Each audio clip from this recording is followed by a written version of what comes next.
We continue with the graphing symbols of inequality.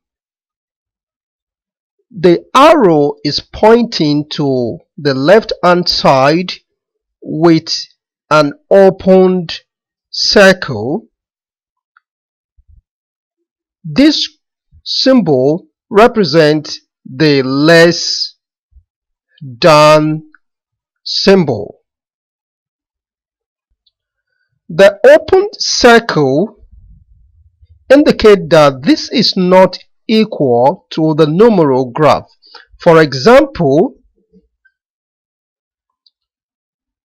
x less than 4. Let us draw the graph of this quickly.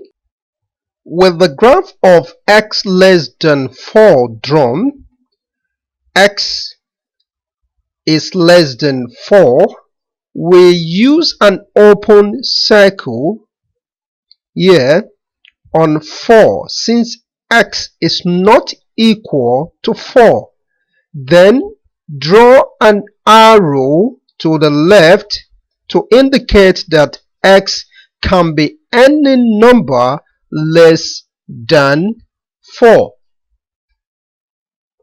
Okay? Let us see another closely related symbol. Alright.